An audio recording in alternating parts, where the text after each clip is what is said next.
How wonderful this morning to know, Lord, that we are not here for another gathering, but we are here to meet the King of Kings. We are here to exalt the Lord of Lords. And therefore, we want to cry this morning, holy, holy, holy are you, God Almighty. Wonderful to know that you are here in our midst. We give you all the honor and all the praise. In Jesus' mighty name, amen and amen. Amen. You may be seated. Let's give this worship team a hand. You've done exceptionally. Thank you so much. Wonderful to be with you in Cape Town. Hallelujah. Well, come on. As ons Gautengers glo dis lekker om hier te wees, then I believe the Cape Townians should feel a little bit more excited about being in Cape Town. Hallelujah. Hallelujah. We've been here since Saturday, and I said to Anna-Marie yesterday, I want to go home now. There's no place like home. It's wonderful having each and every leader, each and every pastor here at this resource conference, and I know that God is going to do something for you. We had a super time in Gauteng, and I know that you will not leave here like you came. You're going to be changed, and I pray that God will open each and every mind and each and every heart this morning so that we can receive what God has got in store for us. Hallelujah. I'm going to speak to you this morning on the topic of God's mandate for your life. I just quickly want to start off with one or two slides on impact and how do we bring that together. Impact means to make a difference. It means to influence outcomes. It causes change and it leaves a lasting impact. So it's important that we understand that. And there's 5 levels of impact. Level number 1 is activity, and that's doing. And are we not good in doing? Most of us can do. We can plan. We can organize. Being a pastor, you have to do that. But what you need to understand, that's level number 1. Level number 2 is contribution, and that's helping the mission, making sure that we achieve the mission or the vision of the organization. And then number 3, we're getting somewhere. It's where we have to influence people. We become a leader because a leader is all about influence. Level number 4 is transformation, changing lives. And that's what we've been called for. I honestly believe that's the calling of our lives, is to change lives, to change people, make sure that we have an impact. And the level number 5 is all about kingdom impact. Say kingdom impact. That's why we are here. I was ministering this whole week, and Anna-Marie said to me last night, she said to me, I don't know if you're going to have a voice left. And I was praising and worshiping and shouting. And then I remember your words, Anna-Marie. Hallelujah. And I can feel it this morning. Hallelujah. But God is going to help me. Amen and amen. So what's the difference between activity, influence, and impact? Activity is doing things. Influence is shaping people, and impact is producing a lasting change. And that's what we need to do. We have to impact people and making sure that when we're not there anymore, there's a legacy that's been left behind.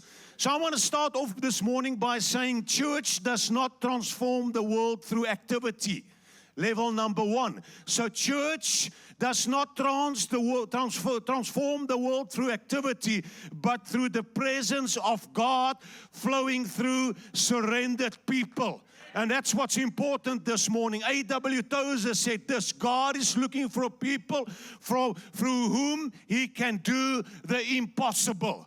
Hallelujah. God is looking for people through whom He can do the impossible. Hallelujah. Do you believe that? What a pity that we plan only the things we can do ourselves. So we feel sometimes we're not competent. Sometimes you feel you do not have the skills. Sometimes you feel you will not be able. Sometimes you feel I do not have the resources. But that's the perfect place to be in, because the moment I need at that moment, I need to surrender, and I need to say to God, I cannot do this on my own. I need your help. Hallelujah. And that's all that God is looking for. He's looking for people this morning that says, I cannot do this on my own. I am unable to do this. It's amazing when God calls people, He does not look at your abilities, but He looks at your availability.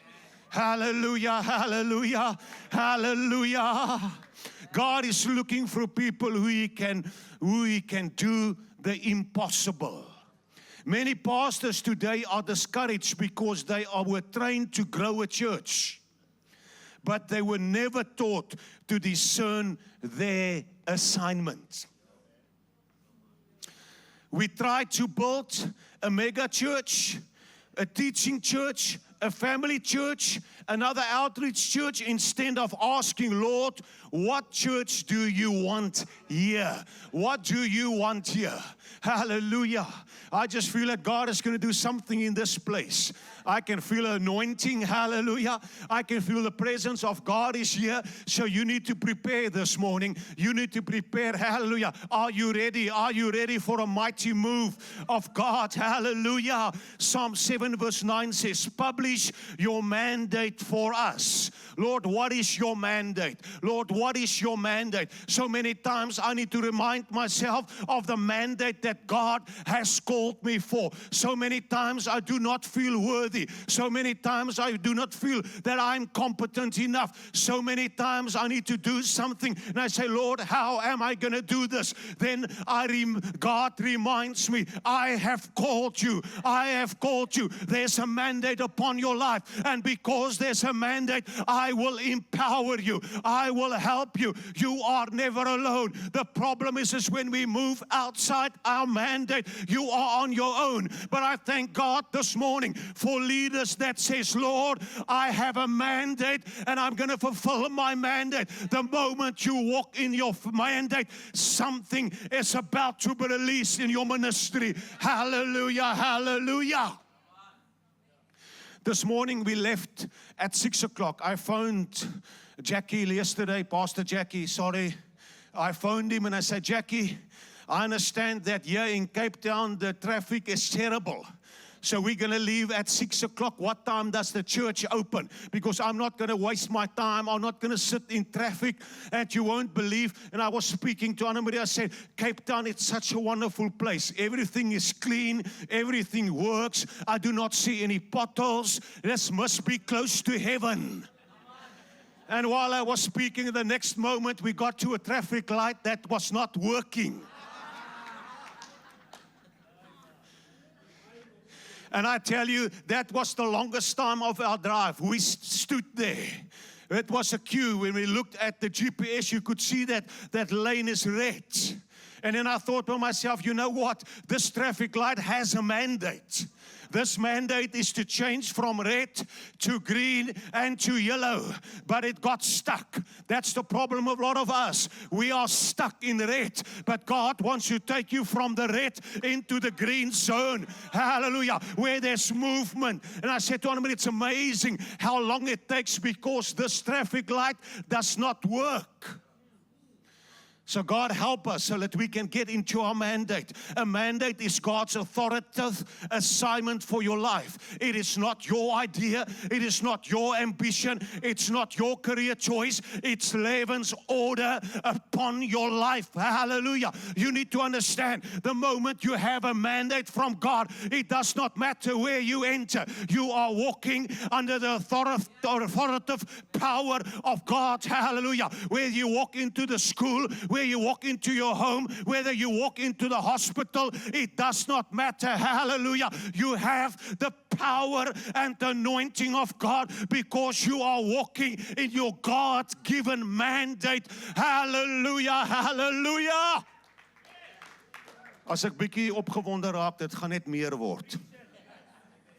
Your mandate is God's specific will, design, and intention for how He wants to use you. That's the issue here. I just said to Anna Marie, It's amazing. Well, I think I said to Jackie, I can't remember. You've done the opening so well. Vanessa, ek het nie geweet jy is so goeie spreker nie. Veronica, skus, Veronica. Ek dink jou sussie is Vanessa, nee. Ek ken die familie van het hulle chokkertjies was. Van Kempton Park se daar, Veronica, skus. But she spoke so well. But you know what? I cannot be them. I just need to walk into my God-given mandate. I cannot be. Because the moment I try to be someone else, I'm going to mess it up totally. Totally. It is your spiritual authorization papers, kingdom assignment, heaven's blueprint for your ministry. Many pastors struggle, and the difference is between a church that merely functions and one that carries the presence and the power of God. Hallelujah. Hallelujah. You can work very hard in a ministry and still feel frustrated, stuck, and constantly comparing yourself to other churches. Let me help you this morning. You may be going to leave here and I said to Jackie this morning, Jackie, I wish we could be like you are. And then I've just realized I cannot be. I cannot be. There's a lot of things that they are doing that we can do to help us. But I just need to walk into that calling. I just need to walk into that mandate which God has given me. Hallelujah. The real problem is not a lack of prayer, anointing, or effort. It's a misalignment with your God-given mandate. Your mandate is not just what you do, it is why do you exist. I always say the problem with the graveyard is there are so many potential that lies there that has never come to pass.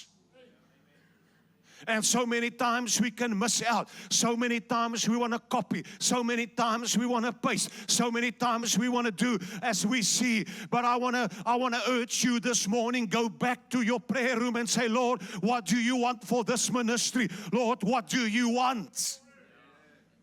A few weeks ago, I said to my management committee, I said to them, listen here, we are full. For the last 2 years, we are full. We have to do something now. We need a third service. But I said, I'm not going to do this on my own. You're going to pray, and 2 weeks later, we come back, and you seal it within an envelope, and I'm going to open all those envelopes, and we hear what God's mandate for this assembly is. We are not going to move without God speaking to us. If God says we have to pause, we will pause. But if God says we move, we move. If He says left, we go left. If He says right, we go right. I want to help you this morning. So many people wants to hear the voice of God, but you've already programmed it according to your will, your emotions, and what you believe the answer should be. It's time that we push aside our emotions, that we push aside our will. Hallelujah. And we have to enter into the fullness of what God has in store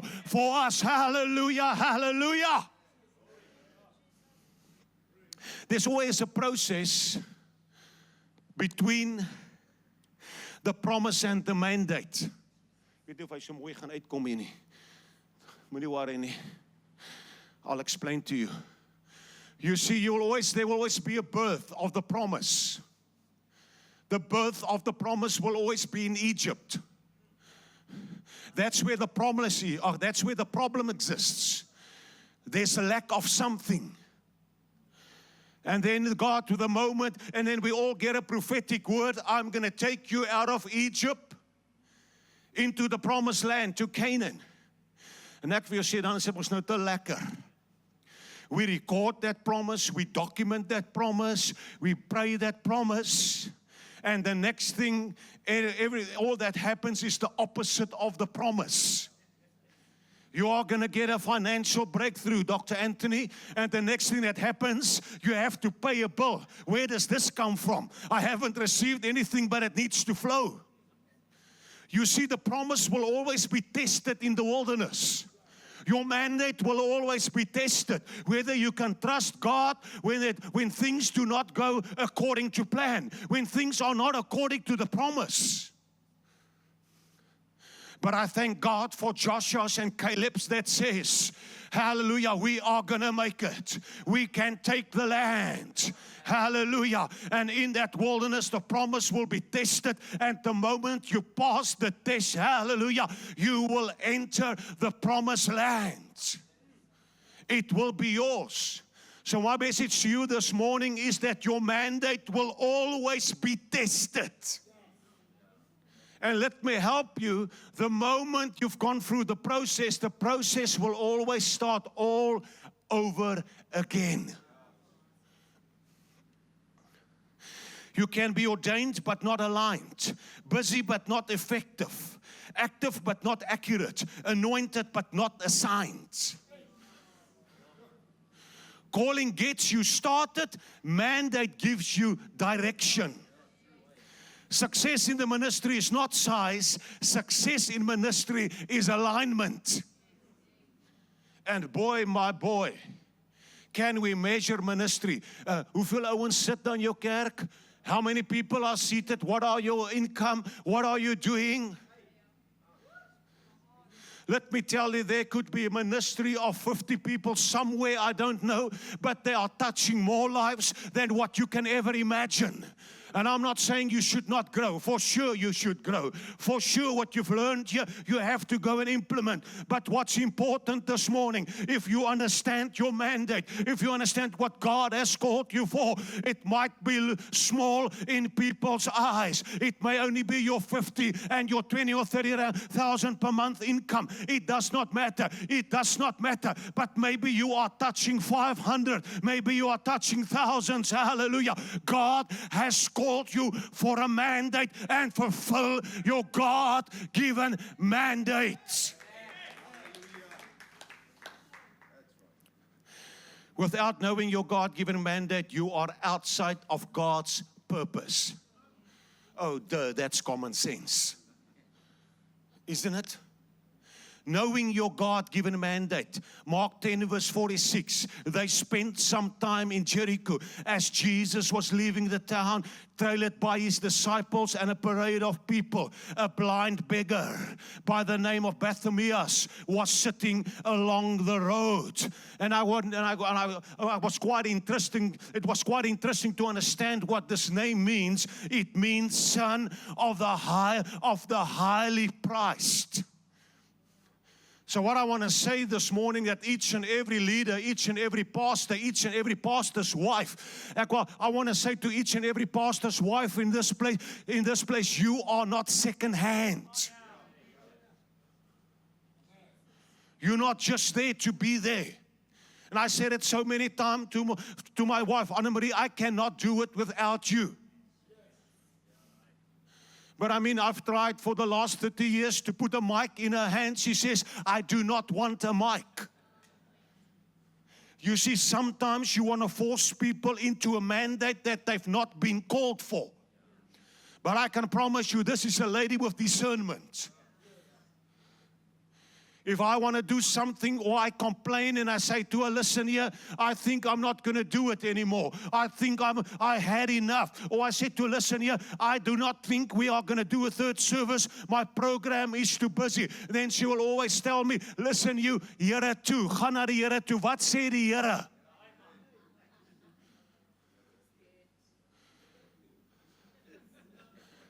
Always. Sometimes I do not want to pray about anything or something because I know what the answer is going to be. Then I thought I will just delay it a little bit, Lord. I'm not going to ask you now because I know what you're going to say. So it's better that you do not say it to me. And then I will discuss it with my lovely wife and then she will tell me, listen hier, wat het die Here gesê hiervan? Sê ek, Anne-Marie, ek wil nie dit hoor nie. So sy stuur my elke keer na dieselfde plek toe. She every time sends me to the Lord. Here toe. Here toe. Here toe. But that's her mandate. Keeping me aligned. Making sure that I am aligned. And I can tell you, if it wasn't for her, I don't know where I would have been today. You see, God will always give you a wife that's aligned to your mandate, but do not force your wife into your mandate. And she's 100% aligned with me. Don't get me wrong. She will make sure if I'm not in my mandate, she will quickly get me back into my mandate. Now you need to know, I do not only need to fight the Lord, I also need to fight my wife. I've got one on my left-hand side and I've got one on my right-hand side. And between the two of them, Monty, allow my pipat. Isn't it wonderful? The Bible says that this man was blind. It was a son that was highly favored. So each and every one sitting here, you are highly favored by God. That's why you are sitting here. But there was a problem with this man. The Bible said he was sitting alongside. Hy het langs die pad gesit. Next to the road. Highly favored, but not fulfilling his purpose. And that's a problem with many of us, that we do not understand that God is the mandate giver. Mark 10 verse 47 says, when Bartimaeus heard that Jesus of Nazareth was nearby, he began to shout, Jesus, Son of David, have mercy upon me. And I hope that everybody is going to leave this building this afternoon and say, Son of God, help me, have mercy upon me. Because long enough I was sitting next to the road, Lord. I cannot afford to be next to the road. I need to be in the road. I need to fulfill my purpose. But God, I want to say this morning, all that you need to do is you have to cry out, Lord, help me. Lord, help me. I would like to fulfill my God-given purpose. 25 years ago, I was still young and pretty and thin. Now I'm only pretty.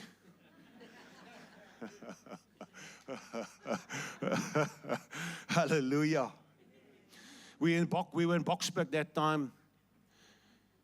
And then Dion Hockey ministered and he called me to the front and he said to me, the Lord says, one day you will lead the PPC church. I left that building humbled. I've never spoken a word to my wife. I've never spoken a word to anyone because I was too afraid that could be too arrogant. I was too afraid that God's purpose and God's mandate for my life, I'm going to mess up because I'm going to influence people. You know, faith by hints.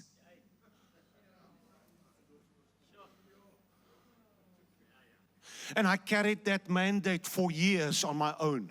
Not discussing it with my wife, not discussing it with anyone. And then he made it very specific. You will take over from Dr. Landman.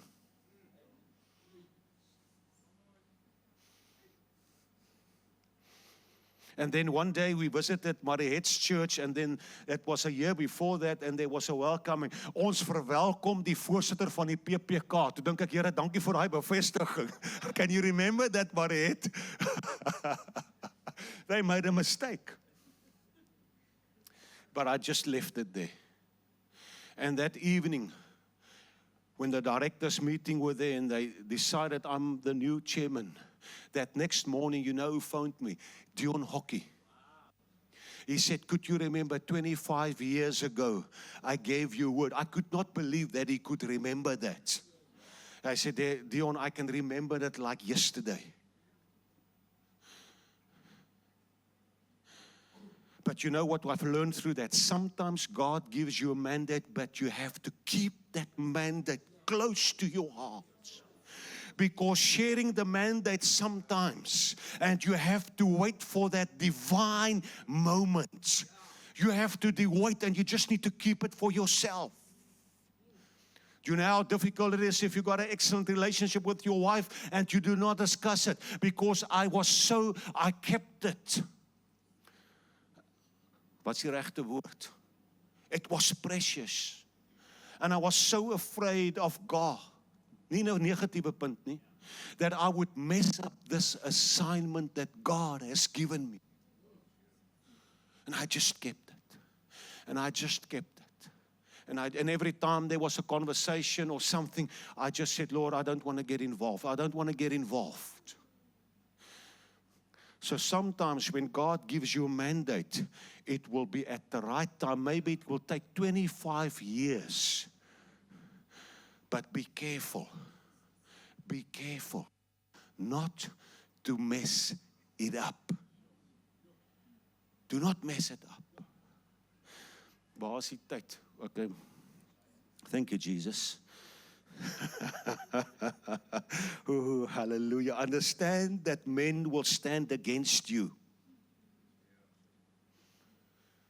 You need to understand when God gives you a mandate, there will always be men that will stand up against you. I remember I was a small young child. En Pastor Reerlinghuis, ek weet nie wie kan hom onthou nie. Dis die ouens wat 40 jaar langer in die kerk is. Daai ouens, hulle gaan hom onthou. I was a young boy, about 18 years old. And I was running the youth at that particular point in time. The youth was stronger than the assembly. The income was bigger than the assembly's income. So I had an issue. Hulle het my voor die kerkraad gedaag. And say, listen here, you're out of your mandate. I say, well, how come? He says, well, you're not the pastor of this assembly. I say, I dearly know that I'm not the pastor of this assembly. But you need to be careful, because if you bring the youth in on a Sunday evening, there's no space for our people. And I say, well, that's interesting now. It's our people and your people. I don't understand this. And you also need to be careful. Do you want a salary? I said, no, why? He says, well, you need to be careful because the income of the youth are greater than the income of this assembly. And they said, we want you to stop this immediately. Ja, nee, ek voel ook so. I want you to stop this immediately because you're not the set man in this place. Nou ja, soos wat ek is, toe gaan kry ek 'n tent, ek slaan 'n tent op en ek gaan aan met my bediening. But I'm still here today, don't worry. But you know what? That's what Mark 10 verse 48 says, be quiet. Many of the people yelled at him, but he only shouted louder. There will always be people that wants to stop you. Always wants to be people that says this mandate is not from God, but you know the voice of God. You know where you got it from. You have confirmation upon confirmation. This is what the Lord said. Hallelujah. So we got all our leaders together and I asked them to put your message and the word of God in an envelope. So I was standing here with a podium and I was opening it and I said, you do not need to put your name there. And I was start reading it. And everybody's word. And the one said, the Lord says we need to expand. The Lord said it is a new season. The Lord says, yes, he stood up on the third day. You know, weird things, but it all points to the same thing. Then I got to some of these and said, no, the answer is no. No scripture. The answer is no because it's going to take too much of our time. The answer is no because we do not have the sufficient resources to do that. The answer is no because, Pastor, you will not be able to cope with 3 services. And I was opening and I read it and I said, well, thank you for all the no's and thank you for the honesty. But there are only 2 things that will drive you. It will either be faith or fear. So this is if you wrote a no, and we've got about 90% of yes. There are people that are in the faith zone, and there are people that are in the fear zone. So I want you to go back to the Lord and say, Lord, help me to take me from the fear zone to the faith zone. And I said, you do not need to worry, because if you have a mandate from God, God will provide the resources. He will provide the money. He will make sure that the mandate He has given you, He will always resource. Jesus stop, nee, ek is nou te vinnig. Be quiet. So if they be quiet, if somebody says be quiet, what do? You shout louder. If they say no third service, you say third service. No third service. Third service. No third service. Third service. Oh, hallelujah. Hallelujah. We have to quiet the voice of the enemy. We have to quiet the voice of fear because we do not have a spirit of fear. Hallelujah. Hallelujah. Hallelujah. Point number 3, when we approach God in seeking your mandate, when you approach God in seeking your mandate, you will force Him to stop. Hear what I'm saying?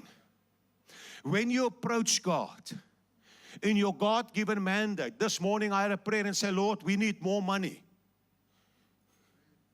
because we are expanding. Lord, we need more resources. I think it was in Jackie and Mondy's presentation. It stood out for me, and I've read that verse hundreds of times. It says, pray the Lord of the harvest to send. I said to her, I don't know who I said it last, was it vir jou, my vrou? Jy weet, ek preek die hele dag vir my vrou. Ek kan nie onthou vir wie preek ek om. I speak to her. Because ek is bang sy stuur my binnekamer toe. And it was so beautiful. Pray the Lord of the harvest to send the workers. And I was praying, but you know what it says here? It says Jesus stopped in His tracks. Isn't that beautiful? Isn't that beautiful? If you pray over your God-given mandate, the Bible says Jesus stops. Hy's op aandag. My son, my daughter, what can I do for you? My tyd hardloop uit. Hear the voice of God calling you. It's amazing. The Bible says Jesus stopped and called him. You see, Jesus stops and He calls you. He says, come here. Now I'm going to empower you. Because if God appoints, He anoints. Come here. And I love this. Jesus said, get up.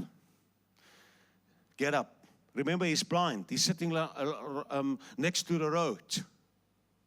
Now Jesus is passing with His disciples and the people, and He says, Jesus, keep quiet. Jesus, keep quiet. Jesus, keep quiet. Jesus. Stopped. And it's amazing. Come here. Lord, what don't you understand? This guy cannot see. But I think it was in that moment when Jesus said, come here. I think he was op aandag. I'm here. I'm here. Get up. Jesus stopped and said, and called him. So they called the blind man, telling him, take courage, get up. He is calling you. And I want to say to each and every leader and every pastor in this place, He is calling you. He is calling you. And then He says, act in faith. Mark 10 verse 50 says, throwing down his blanket, he jumped up and came over. Throw off that blanket of fear. Throw off that blanket of I don't know how I'm going to make it. Oh, hallelujah. Hallelujah. Waar's Anton? Anton, I just feel in my spirit that the Lord says, God has given you a God-given mandate. But hear the word of God. God is going to open new doors for you. You're on a time of transition. And if I'm wrong, you just stop me. But the Lord says, I'm going to open doors. I'm going to open the heavens upon you, and you will see and you will experience that I'm going to take you into a new dimension. You will go places you've never been before. God is opening it's a new day. God is opening for you new doors that you've never ever thought about. God, and I want to say that sometimes God changes our mandate.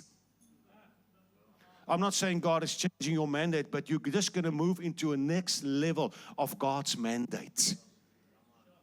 That's the problem. A lot of us are still stuck in the mandate God gave us 20 years ago. There's always a refreshment of mandate. Your core mandate will never change.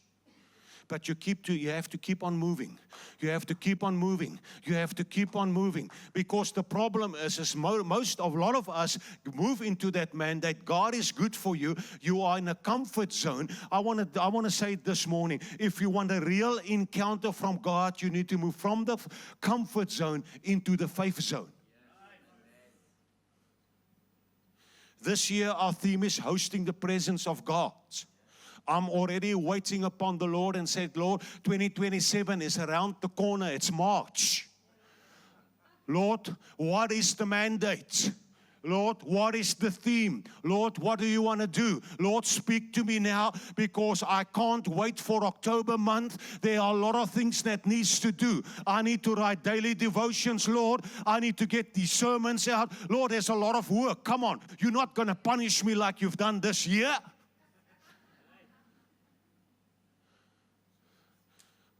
Ask. What will He do? He will stop. He will call you. He will say, throw off that blanket and walk into the fullness that God has in store for you. Mark 10 verse 51, I think it's slide 52.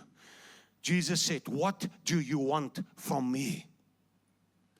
I love this. What do you want from me? It's amazing. You talk about God, about your mandate. Say, Lord, I'm sick and tired of sitting here next to the road. Lord, you've got a mandate. Your mandate is not that I am blind. Your mandate is that I can see. Your mandate is that I can follow you. Your mandate is that I need to become a disciple of you. Now, everything happens, and then He calls him and says, okay, what do you want? He says, Lord, I want to see. So the question to you this morning is, what do you want from God? What do you want God to do? So my question this morning, what do you see? Luke 11 verse 34 says, the eyes of your spirit allow revelation light to enter into your being. When your heart is open, the light floods in. You see, the moment there's an attitude, Lord, change me. Lord, help me with this mandate. Lord, help me with this vision. You know, many of us will be here today. We will see they've got a lovely vision here at Christ Gen. Next week, we pull off all our visions. We put on a new vision against the wall that this is the vision for Christ Gen. My question to you, what is the vision for your church? What is the mandate for your area? Each and every church in your area has got a specific mandate. That's why we cannot fight each other. We just have to flow with the mandate that God has given us. Hallelujah. I am in no competition with any other church. I'm just flowing in that mandate that God has given me at Florida Hills, and if I'm that mandate, God will lift me up. Hallelujah. Hallelujah. Whether there's 100 or 200 or 300 churches, it does not matter. When I got at Florida, they said to me, listen here, Pastor, jy moet net onthou, hier's 30 kerke en ontdekkers weg. Ek sê, beautiful, we need another 30. Well, vir 20 jaar het ons al probeer dat iets hier moet gebeur. For 20 years, we're trying, something needs to happen here. I say, well, maybe we don't know our mandate. We just need to discover our mandate. So they call me in and say, listen here, Pastor, we are calling you. We want you to help us to close this assembly. We want to sell off all these assets, and we want to pay all the outstanding debt so that we can move on. For 20 years we've tried and nothing has worked. My problem is I don't close anything, I open everything. I said, Laura, is your mandate here? And I said to the pastor, listen here, what is your salary? He told me what is his salary. I said, we're not going to close this place. We're going to pay you your full salary. You're going to be there. You put me in charge of the finances. You can do everything. Just put me in charge of want as jy die checkbook het, my maat. I said, just give me that checkbook. Hulle praat nie meer van 'n checkbook vandag nie. Ek weet nie wat praat hulle van nie. Just give me that. Just give me control of those finances. And I said, you know what? We will start building this church. We will pay you your full salary. And one morning while I was driving to church, the Lord said to me, you're not only going to pay his salary, you are going to buy him a brand new vehicle. I said, Lord, come on, hierdie ouens wil toemaak, ons skuld die man geld, ons moet agterstand betaal, en nou wil ek moet vir die man 'n nuwe kar koop. What about my car? What about me? I'm doing all the work, I'm not on the payroll, I don't get a car, what do you want me to do? The Lord said, all that you do, and it was, in die begin, it was moeilik. Because we changed everything. And don't get me wrong, don't take offense. So there was a little oral here, I don't know, organ here in the corner. So when the church started, they started with the organ. And that morning I said to Anna Marie, and don't get me wrong, die regte oral op die regte plek met die regte klank is beautiful. And I said to Anna Marie, I'm sick and tired of that organ. Ek wens die ding wil ontplof.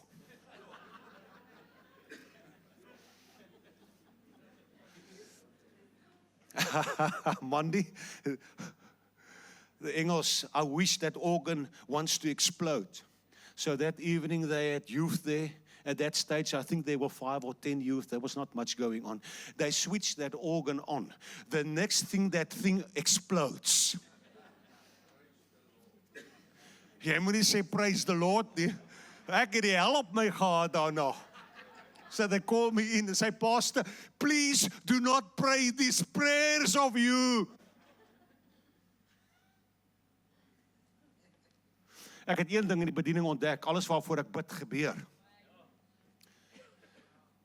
So we started that process. Back to the car. Ek weet nie hoe ek by die oral uitgekom nie. Back to the car. That morning, I get to church, I said to the finance committee, I don't know, we had a finance, maybe a management committee. I get them all together and said, the Lord said to me this morning, we have to buy this pastor a brand new car. I said, what car do you want? Nou hoop ek die man gaan nou. Hy sê, ek wil 'n Ford EcoSport full house hê. I said, it's yours. You're going to pick it, we'll do the rest. His wife started to cry.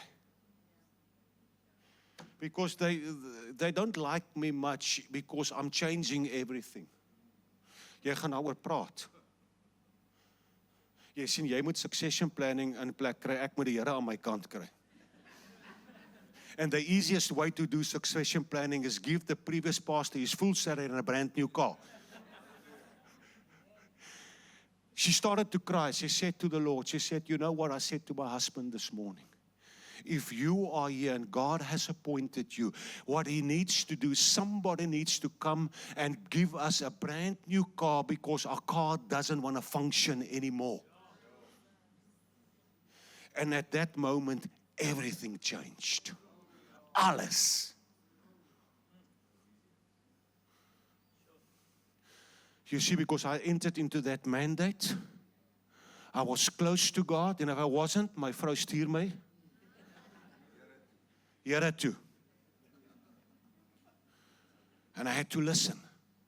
But from that moment onwards, everything, hulle het uit my hande uitgeëet. They celebrated me. Up to this day, they celebrate me. Not for who I am, but because I was obedient to God. Remember what I said? After the promise, the testing, the wilderness. En die verskil, die res is geskiedenis. Ek gaan nie eens by die helfte uitkom, but I'm going to close now. I think you get the trend. So the question is, what do you see? What do you see? Let me share this. And I know I'm not going to get done. You're going to get the slides. You can read. The January of COVID, the Lord spoke to me, and the Lord said to me, this year, buy cameras. Get social media going. Each and every platform that you can think about it, get that in order. And we've normally got a vision launch in October month. And in that launch, my launch was not hosting the presence of God. It was not all this nice stuff. The launch was this. Ja, hulle jaag my nou vinnig aan nie. The launch was this. This year, we are going to become a high-tech church.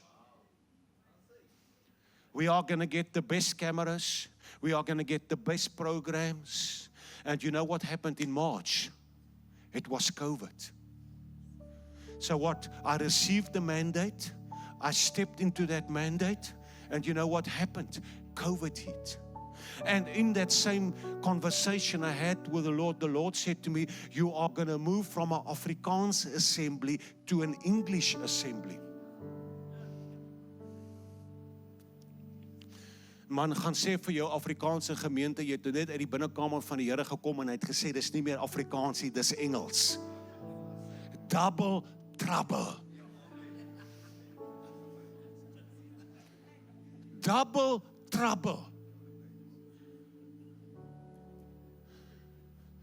So I said to Anne-Marie, I'm not going to say anything. I'm not going to say a word. I will start off with 50% English and 50% Afrikaans. En jy moet verstaan, ek is 'n Afrikaner. Ek kan nie Engels praat nie. But the Lord said, you will.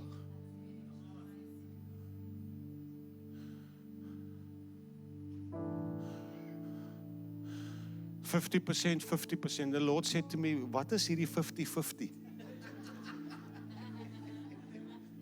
No, Lord, I need to accommodate these Afrikaans people. And don't get me wrong, don't get offended here. I'm talking about my story.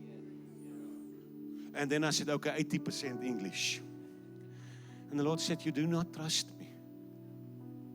By Feb, I went 100% English. COVID hit. Suddenly we had all the tech, COVID, everybody went to YouTube, everybody went to Facebook, everybody got a camera, everybody. And I was laughing, yeah, Lord, thank you. You taught me, Jan. Thank you, Jesus. And we went into English, into COVID. We did not only cover the Afrikaans people, we covered the entire world. During COVID, our assembly's finances were the best ever. During that entire COVID time, somebody paid 35,000 rand here in Cape Town. I don't know whether they were for Christ Gen or where they were, because until this day, I do not know where it came from. Constantly, every month, and then I would just send a message. Thank God for this assembly on the bank statement with a 35,000 rand. Then we got somebody from overseas, from Australia. Man, we had a lot of money during COVID. And then the Lord said to me, listen here, you're not allowed to go out. But if you feed people, you may. So what we did every Sunday, we had fruit bags, so fruit and vegetables, and we said everybody, we put big advert, we put banners outside on a Sunday morning. Do you need prayer? Do you need food? Come to this church. And they all came and they drive through. I don't know how many thousands we fed. They were queuing down in the roads. They came in and we prayed for them. And then we get a call from a farmer. And he says, you know what? Nobody is buying my food. You can come with trailers as much as you like. Come and fill them. Then the next farmer phones. He says, listen, yeah, we hear that you are giving food. Annemarie, arme Annemarie, sy het gery met trailers. Daai Pajero van ons, ek het die grootste trailer gekry wat ons kan kry. And she just brought that food in. I don't know how many thousands upon thousands of rands. Food we just gave out. And then we got even more clever. We said, okay, we're going to have communion. So we got those little, wat noem julle daai communion? Wat klaar? Wat was the naam? Miracle meal. We said, okay, we're gonna bless them. So they came in. We stopped and they said, we just want to have communion with you. One day there's a medical doctor that came in there. She said, I'm a general practitioner. I basically lost everything in COVID. I do not have food in my house. But I want to thank God for this church. She says, you would not know. This vegetable bag that you are giving me today is going to feed my family. Thank you. Thank you. Thank you.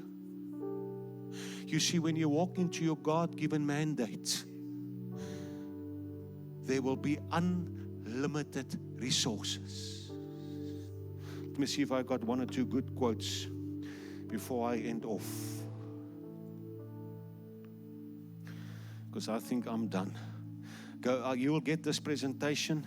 Go through it. I think I'm actually done. I think God said what he wanted to say. Ek dink 'n slide 97.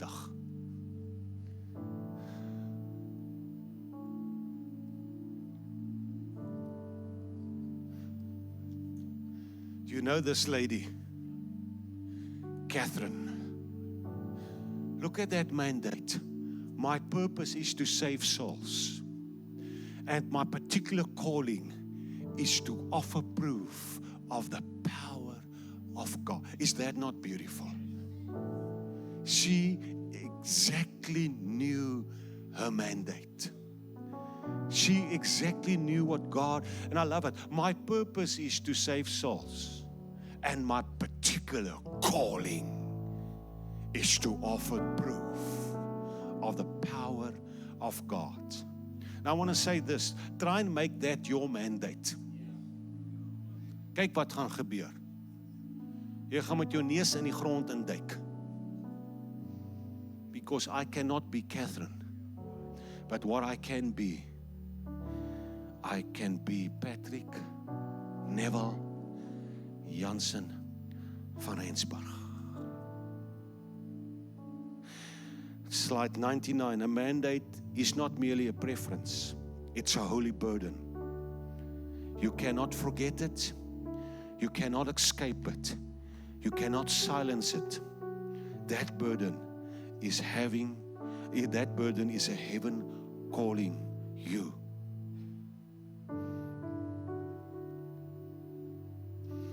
Slide 103. God has never dwelt where man builds what man prefers. God dwells where man builds what God instructed. Slide 108. The presence rests where the pattern is honored. The Lord said to Moses, build this tabernacle according to the pattern that I'm giving you. The moment Moses completed the tabernacle according to the pattern, God responded, not with applause, but with glory. Your mandate is heaven's pattern. Your obedience prepares the altar. Your alignment invites the presence. Watchman Nee said, God does not ask us to do great things. He asks us to do what He has appointed us. David Wilkerson says this, God's work done God's way will never lack God's supply. May God bless you abundantly.